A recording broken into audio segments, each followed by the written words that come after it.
Good evening. This is your Daily Bread by Joy. I am Tanisha Murphy, and today is a beautiful day to be a blessing to someone out there. Today's topic is the real meaning of the Bible, Part 3. Today we're going to be discussing curses. So let's talk more about that. Tune in.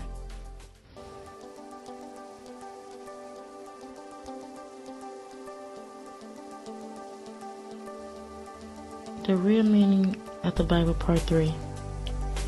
Curses. Well, first off, I want to tell you what curses is. The definition of curses. It is defined as a solemn utterance intended to invoke a supernatural power to inflict harm or punishment on someone or something. Curses is said many times in the Bible. Curses are wrong. Just hearing the word curses sound wrong, right? It is said to be punishment for people. That is how curses is defined. Inflict harm or punishment on someone or something.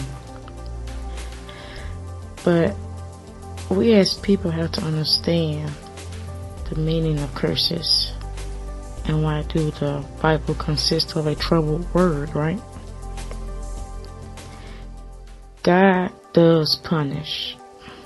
If someone tells you God doesn't punish, then I don't know what to tell you. God does punish. We have to remember that God gets angry and He is also jealous. But living right under God puts us in a place where He will keep us under grace. That is the key thing when it comes to curses. Living right under God. We have to understand that we as humans do make mistakes. We as humans are not perfect, but God knows this. He already knows this. But He wants us to live right and live by doing the right thing. Living under grace keeps us with God when we are under pressure. In Deuteronomy chapter 30, it talks about how God will bring forth heaven and earth to testify against us. That is a strong statement. He will bring forth heaven and earth to testify against us. And how He has set life and death, which is also called blessings and curses, for us. With this, God wants us to choose life. He wants us to choose life and receive all the blessings He has in store for us. He don't want us to choose wicked ways and scheming, low down actions where you cause Him to get angry or cause Him to do something other than provide you with a blessing. I understand this. The more I live, the more I mature, the more I age, I see how God works and how He moves. Like I said in many of my podcast episodes, I could understand and see why people don't follow or talk about God, because you can't see Him or you can't hear Him. But when it comes to God, you have to think about faith and believing. And if you put your mind up to it and you honest and truly believe in him, he will show you. He will come forth and allow you to see what he has done and what he is doing for your life. And I can testify to that. I can tell you that this is true, because this is how I live. I live knowing that God would always stick by me, even through the mistakes I make. I know he will be there for me and that he won't leave me. But I do want you to understand this. God does the curses. No one has the power of God. You know, it also speaks about it in Numbers on how people can put curses on people that is not cursed by God.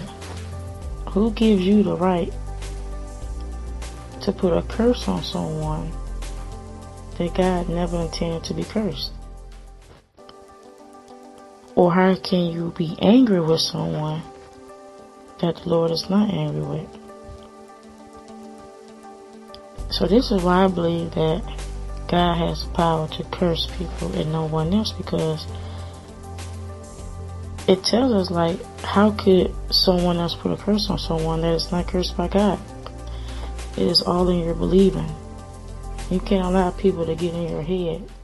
You can't allow people to get into your heart and have that much control over you, to allow you to think that you are cursed, you are ashamed, you are a nobody. You can't allow people into your thought process like that. Keeping God first will allow you to see that you are stronger, that you are a part of God, that you are a child of God, so you know that he only has good intentions for your life. So don't fall victim so easily, okay? Only thing you have to do is think first.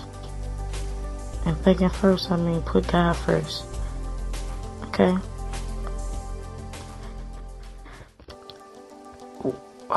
Choose the good life. Choose the good in you.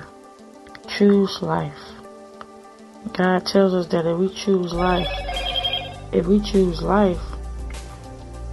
we could accept everything he has in store for us. Our blessings, our gifts, his love. He will never leave us nor forsake us. So always know to choose life. Don't choose wicked ways. They won't get you nowhere. You're missing out on blessings. You're missing out on what he has in store for you by just being this hateful person. Choose life, and I will be well with you in your household. Okay? So this week's verse of the day is Numbers 23:8. How may I put curses on him who was not cursed by God? How may I be angry with him whom the Lord is not angry with? Think about that this week. How could you curse someone that the Lord does not have intentions of cursing? Or how can you be angry with someone that you don't even know if the Lord is angry with himself?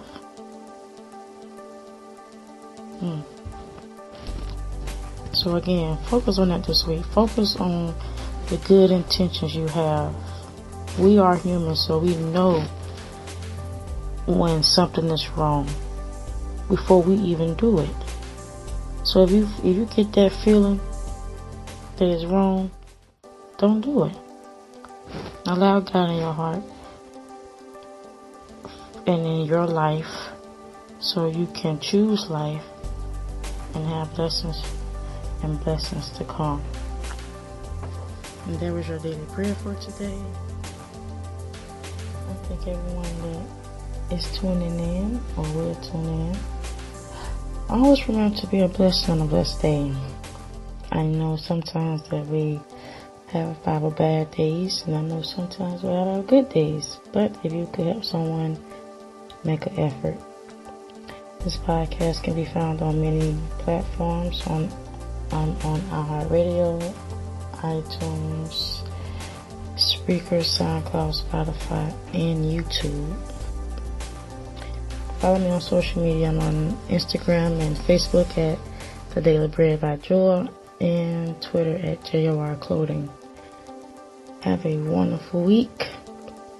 I pray that the Lord Himself give you great strength to carry you through this week, and that you always be protected with His love,